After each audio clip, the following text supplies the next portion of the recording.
नमस्कार दोस्तों, जैसा कि आप अपने स्क्रीन पर देख पा रहे हो, आज का हमारा मुख्य जो टॉपिक है वो है समांतर माध्य, अर्थमेटिक मीन। जैसा हमने पिछली कक्षाओं में या छोटी कक्षाओं में पढ़ रखा है, समांतर माध्य को हम दूसरे नाम से जानते हैं, वो है हमारा औसत। औसत में हमने पढ़ा था राशियों का योग बटा राशियों की संख्या। ठीक इसी प्रकार से समांतर माध्य में हम पढ़ेंगे आंकड़ों का योग बटा आंकड़ों की संख्या। और इसको हम अभिव्यक्त कैसे करते हैं वो आपको इस चित्र के माध्यम से बताया हुआ है। देखो, ये पूरा इसका सूत्र भी लिखा हुआ है। समांतर माध्य, ये इसका प्रतीक चिन्ह है x का बार, और ये है वो हमारा इसका सूत्र है। ये सिग्मा है। इस सिग्मा का मतलब होता है योग। xi का मतलब जितने भी हमारे पास प्रेक्षण है उन सब का योग हमको करना है, और प्रेक्षणों की संख्या जितनी भी है उसका हमको इसमें भाग देना है, तब जाकर के हमारा सिंपल या साधारण समांतर माध्य ज्ञात होगा। यदि हमारे पास में कुछ आंकड़े और उसकी बारंबारता अगर दी हुई हो तो उसके लिए हमें समांतर माध्य का, जैसा कि हमने कक्षा 9th में पढ़ा था, उस सूत्र का प्रयोग करेंगे। और वो सूत्र आपके समक्ष है।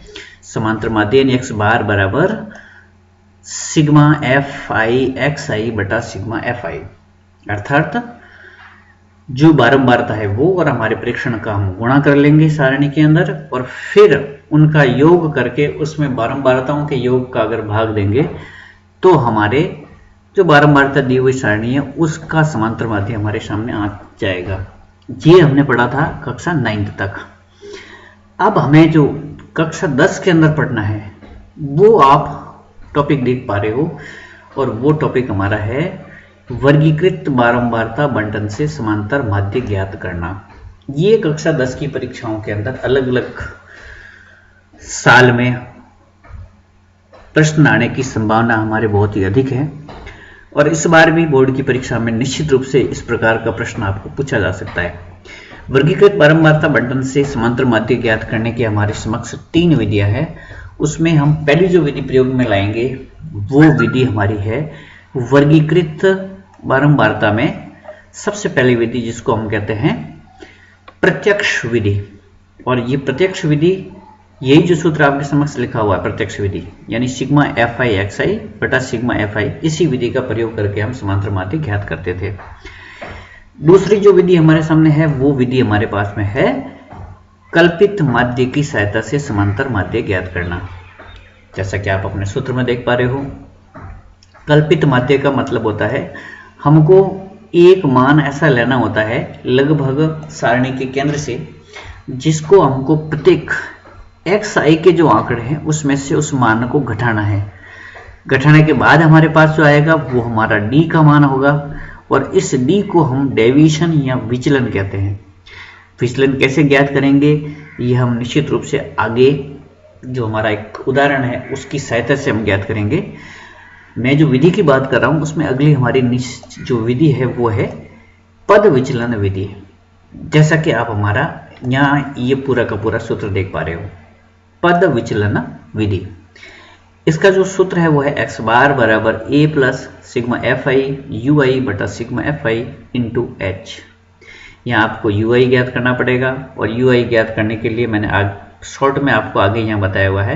आपको xi के जितने भी आंकड़े हैं उसमें से जो हमने a का मान निकाला था, घटाया था, उसमें हमको h यानी वर्ग माप जो है उसका भाग हमको देना है।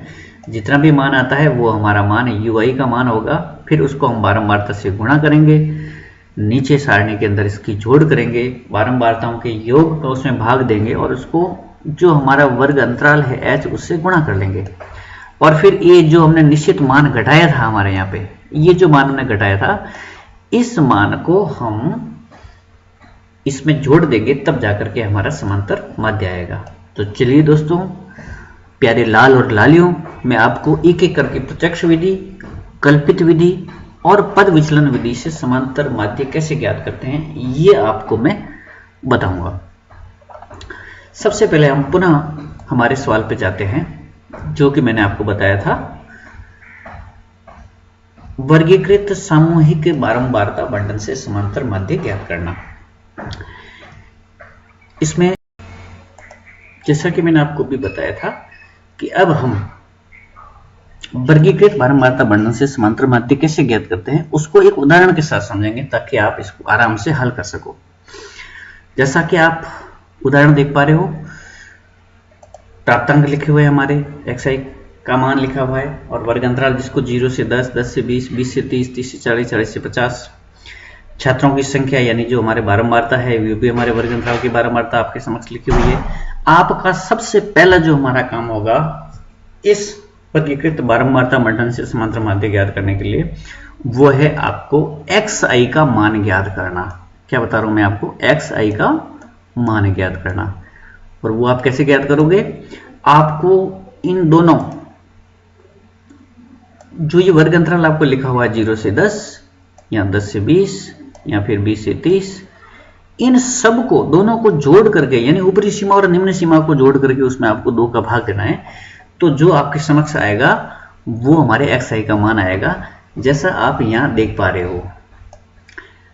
ये जो आगे मैंने सारणी बनाई है, इसमें ऊपर जो हमारा सवाल था ये का ये सवाल मैंने लिया हुआ है। ये सवाल आपके यहाँ बिल्कुल दर्शाया हुआ है पूरा का पूरा जो ऊपर था। और xi का मान आपको कैसे ज्ञात करना है वो मैंने आपको इस सेकंड बॉक्स के अंदर आपको बताया हुआ है। इसको आप अच्छी तरह से देख सकते हो।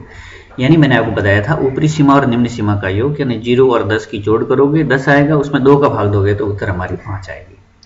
ठीक इसी प्रकार से 10 और 20 की जोड़ करोगे, उसमें भी 2 का भाग दोगे, उत्तर हमारी 15 आएगी। तो आप ऐसे प्रत्येक वर्ग को या वर्ग अंतराल की ऊपरी और निम्न सीमा को जोड़ते जाइए और उसमें 2 का भाग देते जाइए, आपके सामने xi का मान आता जाएगा। ये हमारा सबसे पहला काम है। नेक्स्ट काम, हमारी बारंबारता जो हमारे सवाल में लिखी हुई थी वही हमने लिखी है। और इसके आगे हम क्या करेंगे, खड़ी सारणी बनाएंगे। मैं बार बार आपको क्लास में भी बोलता हूं कि आपका सबसे पहला समांतर माध्य ज्ञात करने में जो काम होगा वो होगा खड़ी सारणी का। तो ये मैंने जो वर्ग अंतराल वाला कॉलम है यहां से मैंने इसको हटा दिया है। आपके लिए सुविधा के लिए मैंने ये वर्ग अंतराल वाला कॉलम यहां से हटा दिया है। आपके सीधे मैंने मान लिखे xi के मान, जो हमारे ऊपरी सीमा और निम्न सीमा में दोनों की योग करके भाग देने के बाद जो हमारे पास आए थे वो मान ये लिखे हुए हैं। बारंबारता मैंने यहाँ लिख दी। अब हमारा अगला जो काम है वो है fi और xi का गुणा करना, यानी इन दोनों का गुणा करना। इन दोनों गुणा करोगे, ये गुणा साथ में लिखा हुआ देख लो, 25 है। 15 और 8 का गुणा करोगे, आपके समक्ष लिखा हुआ 120 है। ठीक इसी प्रकार से प्रत्येक xi के मान को आप fi के मान से गुणा करते जाओगे तो आपके समक्ष पूरी की पूरी सारणी जो जोड़ है वो ये इस प्रकार की जोड़ आपके समक्ष आ जाएगी। अब हमारा अगला जो नेक्स्ट काम है वो है इन दोनों को जोड़ना। किसको, जो fi और xi के हमने गुणा की है उन दोनों को आपको जोड़ना है। तो इसको मैंने सवाल में भी लिखा है, देखो सिग्मा fi xi, इनकी सब की जो जोड़ आप करोगे तो उत्तर हमारे पास आएगा 1270। इधर हमने बारंबारताओं का योग कर रखा है सिग्मा fi, ये हमारा 50 है। और फिर मैंने जो आपको प्रत्यक्ष विधि बताई है कि भाई इस विधि से आपको सवाल को हल करना है, वो हमारा मैंने वापस पुनः यहाँ पर आपको देखो सूत्र लिख लिया है। समांतर माध्य x बार बराबर सिग्मा fi xi बटा सिग्मा fi। तो हमारा जो ये बड़ा योग आ रहा है इस योग को हम यहाँ लिख देंगे, और फिर ये जो बारंबारताओं का योग आ रहा है इसको हम यहाँ लिख देंगे, और फिर इसका 50 का 1270 में हम भाग दे देंगे। तो हमारा अंतिम जो उत्तर आएगा 25.4, यही हमारा समांतर माध्य है। तो आपको ये बात अच्छी तरह से समझ में आई होगी कि हम प्रत्यक्ष विधि से समांतर माध्य कैसे ज्ञात करेंगे। अब हम नेक्स्ट आगे चलते हैं, कल्पित माध्य की सहायता से आप समांतर माध्य कैसे ज्ञात करोगे। सूत्र आपके समक्ष लिखा हुआ, इसकी चर्चा मैं पहले ही कर चुका हूं दोनों सूत्रों की, लेकिन हम इसको एक उदाहरण के द्वारा हल करते हैं। और वो उदाहरण आपके समक्ष यहाँ है। इस उदाहरण को आप आराम से देख सकते हो, आपकी स्क्रीन के ऊपर बहुत बढ़िया तरीके से आपको ये दिख रहा होगा। उदाहरण लिखा हुआ, निम्न बारंबारता बंटन का पद विचलन विधि से माध्य ज्ञात कीजिए। मैंने टॉपिक भी यही रखा है, पद विचलन विधि से माध्य ज्ञात कीजिए। ठीक वही सवाल, वर्ग अंतराल आपके लिखा हुआ है 0 से 10, 10 से 20, 20 से 30, 30 से 40, 40 से 50, और इनकी बारंबारता आपको लिखी हुई है। आपका जो पहला यहाँ काम है वो मैंने आपको पहले ही बताया था कि आपको इसकी खड़ी सारणी बनानी है। ठीक ये हमारे सामने आपकी खड़ी सारणी बनी हुई है। ये हमारा वर्ग अंतराल लिखा हुआ है। xi के मान कैसे ज्ञात करने थे ये हम पहले वाले सवाल में पढ़ चुके। बारंबारता हमको सवाल में लिखी हुई है। अब हमको सबसे पहला ये काम करना है, xi में से एक ऐसे निश्चित मान को घटाना है, प्रत्येक xi में से जो हमारा लगभग मध्य में पड़े xi के मध्य में। तो आप इधर से देखोगे ये 2 आंकड़े हम ऊपर भी छोड़ रहे हैं, 2 जैसा मैंने आपको बताया था कि हम ui का मान ज्ञात करने के लिए xi में से एक निश्चित संख्या घटाएंगे, और वो निश्चित संख्या आप यहाँ देख पा रहे हो कि हम जो xi के हमारे मान है उसमें से जो लगभग बीच का मान हमारा होगा उस मान को हम क्या करेंगे, प्रत्येक में से घटाएंगे, और वो बीच का मान हमारा ये आ रहा है। तो आप इस 25 को प्रत्येक xi के मान में से घटाएंगे, तो जैसे 5 में से 25 हमारे घटेंगे, नहीं घटेंगे निश्चित रूप से, तो हमको 25 में से 5 को घटाना पड़ेगा यहाँ पर, और हमारे उत्तर माइनस में 20 आएगी। और फिर हमें ये जो भाग दे रहे हैं हम, ये h, ये हमारा वर्ग अंतराल का माप है। ये 10-10 के जो हमारे वर्ग अंतराल के माप है, यही हमारा माप है, इसका हम इसमें भाग देंगे। तो आप 20 रहेंगे, 20 में 10 का भाग दोगे तो निश्चित रूप से उत्तर आपके सामने माइनस के 2 आएगी। ठीक इसी प्रकार से आप 15 में से 25 घटाइए, 25 में से 25 घटाइए, 35 में से 25 घटाइए, और 45 में से 25 घटाइए, उन सब में 10 का भाग देते जाओगे, आपके समक्ष जो उत्तर आएगी वो ये आएगी सारणी में। अब हमारा अगला जो काम होगा वो FI/UI ज्ञात करना है। FI/UI कैसे ज्ञात करोगे आप, जो बारंबारता है वो, और जो हमारा UI हमने ज्ञात किया था अभी ऊपर वाले सूत्र से, उन दोनों का गुणा करना है। तो उन सब के गुणा करोगे तो आपके समक्ष ये वाली उत्तर आएगी, -14, -10, 0, 8 और 20। नेक्स्ट हमारा जो काम होगा वो होगा सिग्मा FI/UI ज्ञात करना।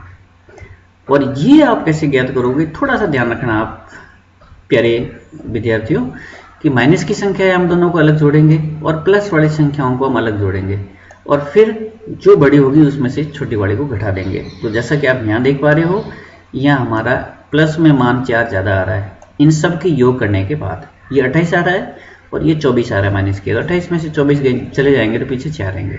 बारंबारता का योग हमारे पास 50 है। नेक्स्ट हमारा जो सूत्र था पद्म विचलन विधि का, A प्लस कोष्टक के अंदर सिग्मा FI/UI बटा सिग्मा FI कोष्टक बंद इंटू H, उस सूत्र के हम मान लिख देंगे। ये हमारा जो 4 था वो मान हमने यहाँ लिख दिया इसका ऊपर, इसकी जगह, इस सूत्र की जगह, और बारंबारता का जो योग है वो हमने यहाँ 50 लिख दिया। वर्ग अंतराल जो हमारा था 10-10 का, जिसका हमने भाग दिया था ऊपर, वो यहाँ हमने यहाँ लिख दिया। अब हम क्या करेंगे, यहाँ 4 को 10 से गुणा करेंगे 40 में आप 50 का सीधा भाग दे दो। भाग देने के बाद आपके पास उत्तर आएगी 0.8, और उसको फिर आप इस 25 के अंदर जोड़ोगे तो अंत में जो हमारी उत्तर आएगी वो हमारा समांतर माध्य होगा, और वो मान हमारा है 25.8। ये हमारी पद विचलन विधि से समांतर माध्य हो गया। तो मैं आशा करता हूँ आपको ये मेरा वीडियो ठीक से समझ में आया होगा। अगर समझ में नहीं आया तो आप निश्चित रूप से मुझे कमेंट करके जरूर इस वीडियो के बाद में पूछना। फिलहाल ये पूरा वीडियो आपने ध्यान से देखा परीक्षा की दृष्टि से, इसके लिए आप सबका तहे दिल से स्वागत। Thanks for watching this video. Bye bye, धन्यवाद।